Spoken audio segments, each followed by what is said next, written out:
Welcome to 100 Yards of Football this morning. If you like the video today, please come in and share it. Today, we're going to highlight a legend from Grambling State University by way of the Washington Redskins and the Tampa Bay Buccaneers, Mr. Doug Williams.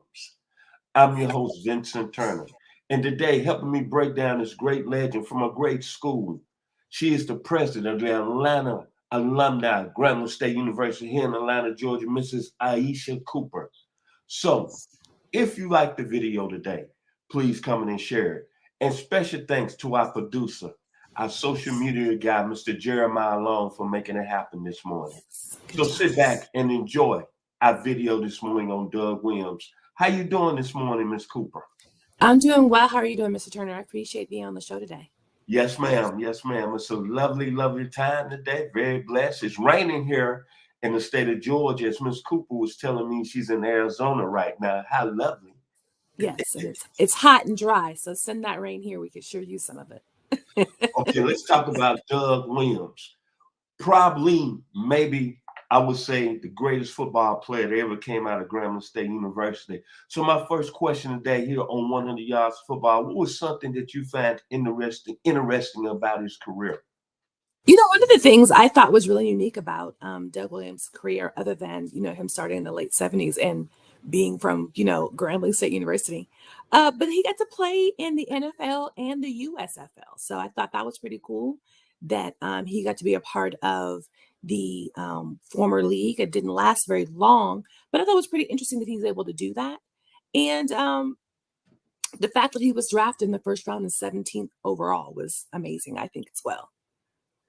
When I look at Doug Williams, I didn't really know who Doug Williams was until I was a senior in high school back in 1977, Southside High School, because I came from an area of Memphis, Tennessee.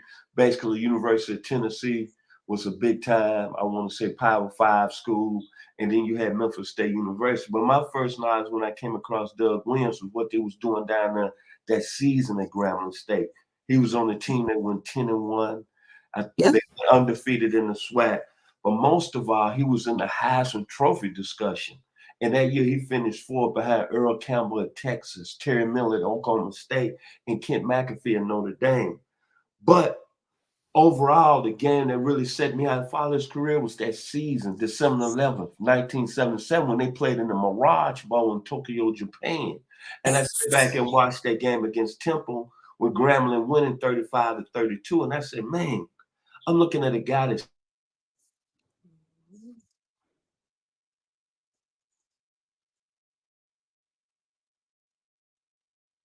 the anticipation A+, the poise A+, the field vision A+, and then he was mentally tough because that was a close ball game, but they playing in Tokyo on national television. I'm saying, man, this guy right here playing at Grambling State University, and I went from that day of saying that this guy could probably be the first quarterback taken in the 1978 NFL draft.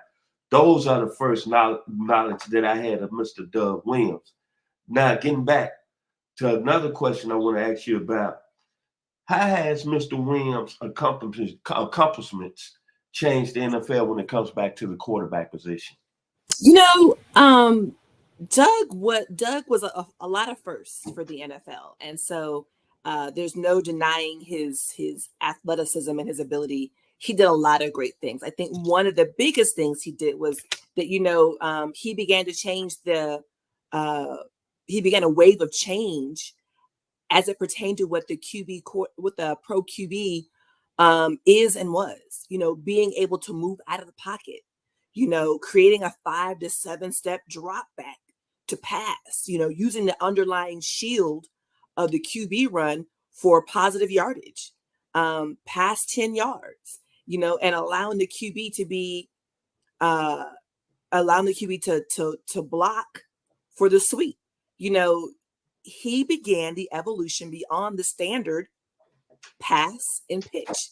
So your modern day, mobile quarterback was started because of something that Doug initiated and started with, and that he was doing long before it was a thing. So I think that it has a phenomenal impact on the league then and now. When we look at the black quarterbacks we have in the league now, the Lamar Jacksons, the Jalen Hurts, the Patrick Mahomes, Russell Wilson. You're looking at Deshaun Watson. You're looking at those players, and you're seeing how mobile they are, and that's something that Doug started that wave of, and it still carries on today when you think about pocket quarterbacks versus mobile quarterbacks. I think when you look at Mr. Williams, I remember him getting drafted in the first round in 1978, 17th overall, and then going to an organization at Tampa Bay that was really an expansion team for the first 2 years in their league, and how they were struggling and how he changed the culture. He changed that franchise, and they went to the playoffs in 1979 and lost to the Los Angeles Rams in the NFC Championship game. But most of all, I was looking at a guy, but when you look at it, he was a first-round pick, but he only had one scout during this pre-draft process that came and only worked him out, and that was Joe Gibbs. Now, when you look at that, it worked out for Doug down the road. But then I'm looking at Doug, how he changed the face of Tampa Bay, and then the owner, Hugh House, wouldn't even pay him. He was making $120,000, man. And you had 12 other starting quarterbacks in the NFL making more money. Yep. And then Doug, eventually, things didn't work out at Tampa Bay. But what I really loved about Mr. Doug Williams, and this is what about people being strong. During that time, he was bound in his contract negotiations with Tampa Bay. His wife passed away, Miss Janice, from an aneurysm. Mm-hmm. And that man stood in there and took that. And then things didn't work out when then other NFL teams didn't pick up. And then you talk about him going to the USFL. He had 2 decent seasons. Then he came back in the NFL. And he came back really not, I want to say, treated with respect as being a starting quarterback, changing the face of the organization. But what I'm going to remember Doug Williams about is the season they won the Super Bowl, that 87 season. And I had a lot of interest in that team because I know 2 guys that was on the team, Barry Wilburn, that was from Memphis, Tennessee, playing corner, and Riley McKenzie, who was out of Knoxville, Tennessee at the time I was living in Knoxville. And then I remember Doug. What changed my life is when he had that great Super Bowl game, but him getting hurt in the first quarter. And really, a lot of people didn't think he was going to come back. Everyone thought he had a serious knee injury. Yep. But then he comes back. He goes 18 of 29, 340 yards. Then he throws 4 touchdowns in the second quarter. Then he ends up leading Washington to a 42-10 victory. And I'm sitting there and I'm watching that football game in my apartment in Knoxville, Tennessee. And I said, man, this man finna make history as the first African-American quarterback winning the Super Bowl. But you know what I thought about when he got up there on the podium? I thought about all the older quarterbacks he represented in the 70s. I thought about Edris Dickey at Tennessee State. I thought about Joe Gilliam at Tennessee State. I thought about Warren Moon at the University of Washington. I thought about Vince Evans at USC. I thought about Condrich Holloway at Tennessee. Jimmy Jones at USC, this September the 12th, 1970 versus Alabama. Tony Robinson at Tennessee. Marlon Briscoe, Omaha. Dennis Franklin, Michigan. Cornelius Green at Ohio State. I thought about all those gentlemen that he represented. And then I thought about the moments of the African-American athlete in our society. October the 16th, 1968, John Carlos and Tommy Smith. Then Muhammad Ali, great victory over Sonny Liston, February the 24th, 1965. No, excuse me, February the 25th, 1964. And then I thought about a video we done last week on Kurt Flood. I thought about all those gentlemen when he stood on the podium, because it was just a sense of pride. And I think what really came to my mind after I thought about all those histories, tidbits, I thought about Doug Williams, what he represented.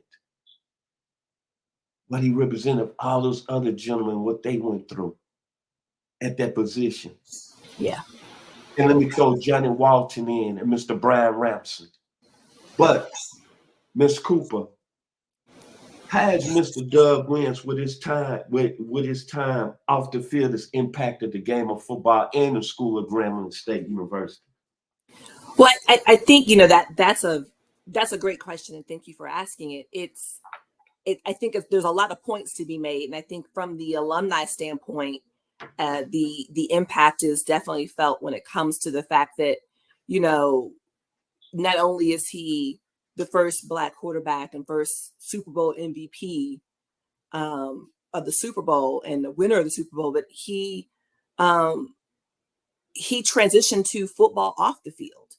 And in doing so, he's held positions outside of that. He's, been a coach twice at Grambling State. I was actually there during his first tenure at Grambling State, and the success he had then, and then he came back some years later. But I think, Doug's impact off the field is seen in the way he gives back to the sport, and it's seen in how he, whenever he does mention where his start began, Grambling is always there.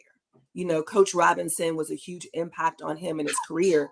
And, it's because of Coach Robinson that he was able to have the impact and career he had at the collegiate level on and able to go into the pros. And then from there, but then he also transitioned off, to do work in the executive offices at both, Washington and in Tampa Bay. And, those are some great things that we don't really see a lot of today still. So for him to have done that, in the 80s and transition that going forward, those are some great accomplishments that he's been able to achieve, but also be able to open the doors for others to come after him and give the ability and for people to see, you know what? He wasn't just a quarterback. He understood the game and he did that at the highest level. But he's had some great impact off the field as well when it comes to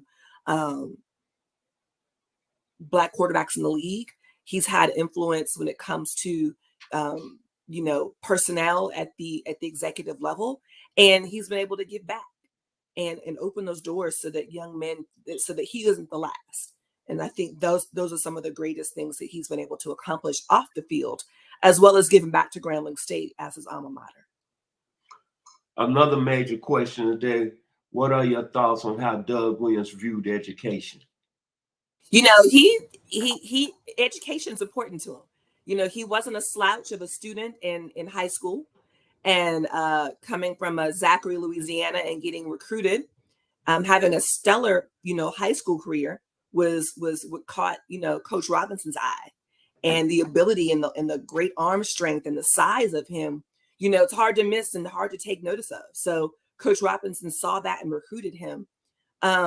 But Doug has, a bachelor's degree. He has a master's degree, and he has a foundation that he started once he retired, the Williams Foundation, where he awarded in his first year, he awarded over $100,000 in scholarships. So, it's important to get a good education. It's important to use your education as you go forward in life. Do not take that opportunity for granted. That's something that Coach Robinson was really a strong advocate of. He didn't just create athletes. He helped to create and build young men, and that included a degree and understanding how to carry yourself as such. And so that was important. And I think that Doug has carried it on as well. And you can see that in some of his other accomplishments, such as the Black College Hall of Fame, Black College Football Hall of Fame, and the importance that education plays on that as well. So, education is a very important part of who he is and what he believes for our young people that they need to be focused on. What is something that youth can learn from Mr. Doug Williams' story today? Adversity, how to rise above it. Having faith in who you are. I was reading one of his quotes. News reporter asked him, how long he's been a Black quarterback. And his response was, I've been a quarterback since high school. I've been Black all my life. And, understanding who you are and the role you play is important. And being able to rise above the adversity by your teammates, your coaches, the football ownership at the NFL level, to still be the person that you need to be is something I think our youth can learn from. You mentioned earlier that he was underpaid as a professional quarterback, Yeah, he absolutely was underpaid by a professional quarterback. And then when he, fought for what he was worth, he still didn't get it. He was okay with walking away. And there were people that said, "Nah, man, you should have taken that money. That's still good money." And it wasn't bad money, but it wasn't what he was worth. And given what he had done for that organization as an expansion team, and in those 4 years, he was worth what he was asking for. And for him to be able to have the mental fortitude to walk away and to try something new, the USFL, that's huge. You mentioned the passing of his wife.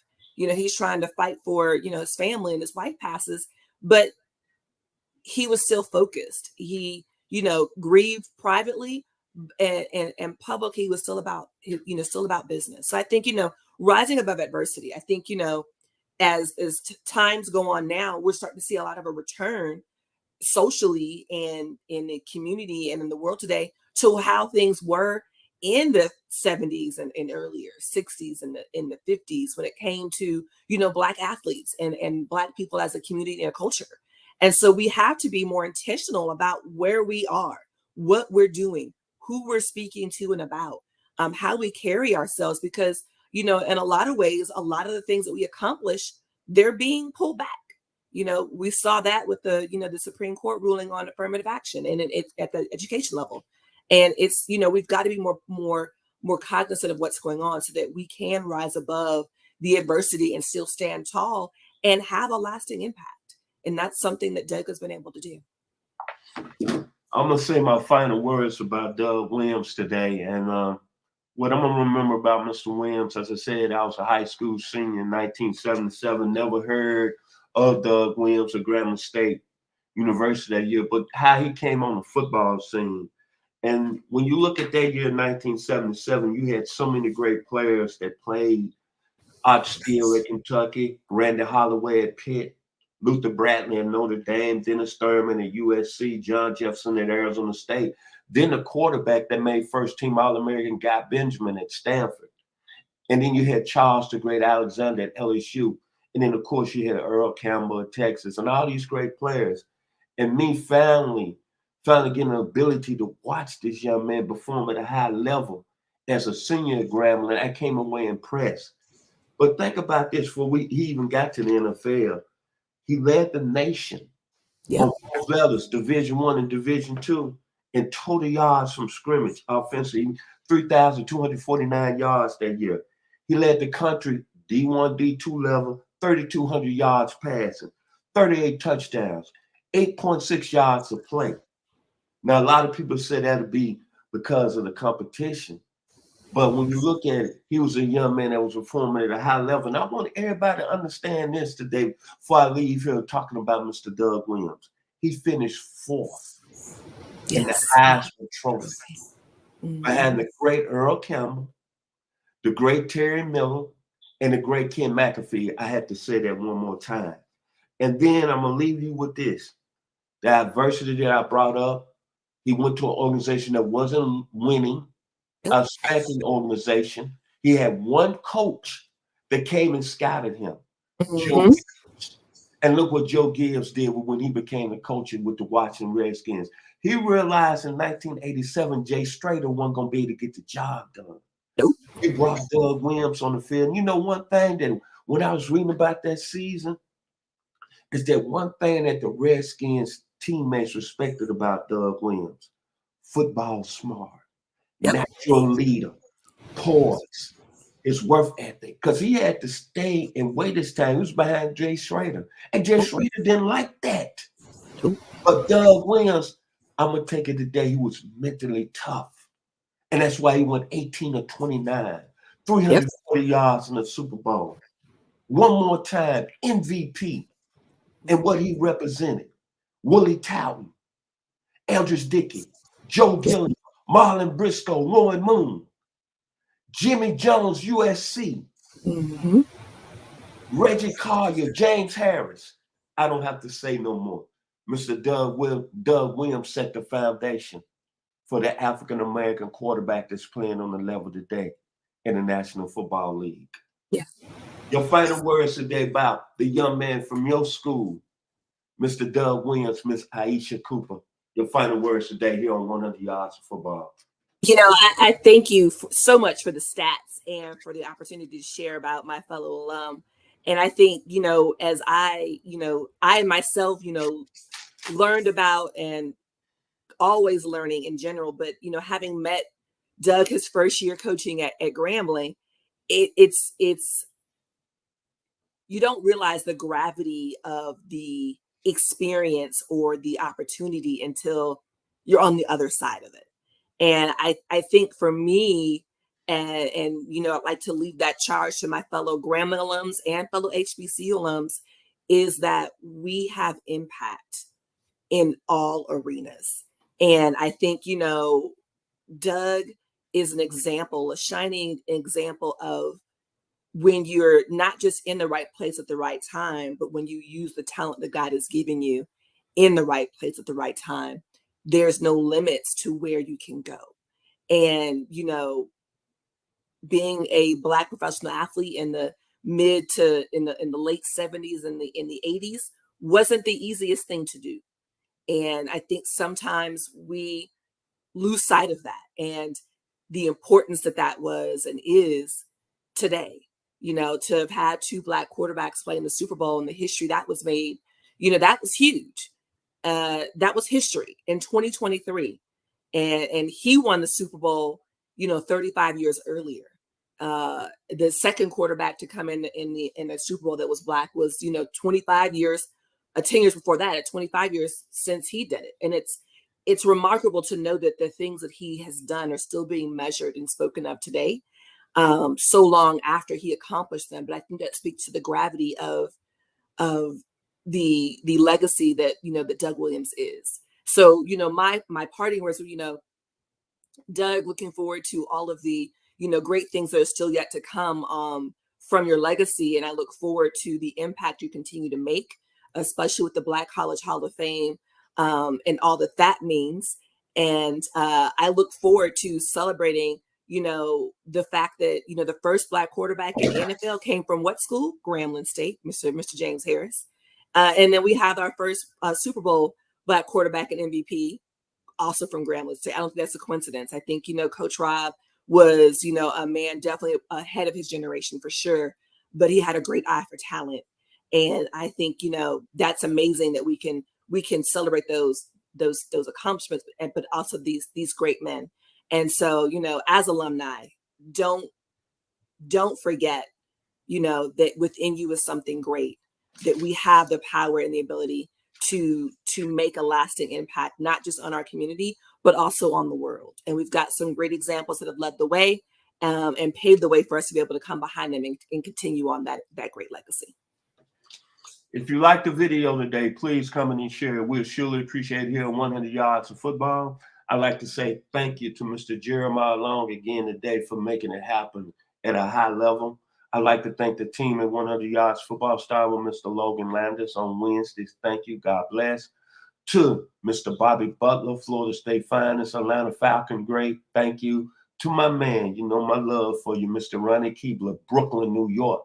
And of course, a gentleman that's made a tremendous impact in the last 2 months of my life, the legend, Southern baseball great, Mr. Jim Maryland. Only 87 people are walking across this great United States with 300 million people. Mr. Maryland had a first round overall pick in the 1991 NFL draft, only 87 players. And finally, I'll leave you with this about Mr. Douglas Williams. There's been proud moments in my lifetime following the great game of sports, from basketball to baseball to football to boxing. January the 31st, 1988 made me very proud. Super Bowl MVP one more time. 18-29, 340 yards, 4 touchdowns in the second quarter. Doug Williams set it to another level, and it brought all those other memories. October the 16th, 1968, John Carlos and Tommy Smith in Mexico City. The great Muhammad Ali, when I was 4 years old, February the 25th, 1964. I shocked the world. That young man out of Louisville, Kentucky. And then finally, one of my heroes, who I did a video last week on, Mr. Kirk Flood, December the 24th, 1969. All I can say, Doug Williams is in that area of the four gentlemen I just mentioned in my lifetime of great sports moments in my life. If you like the video one more time, please come in and share it. We'll surely thank you and appreciate you here on One of the Yards for Ball. Y'all be blessed. Awesome.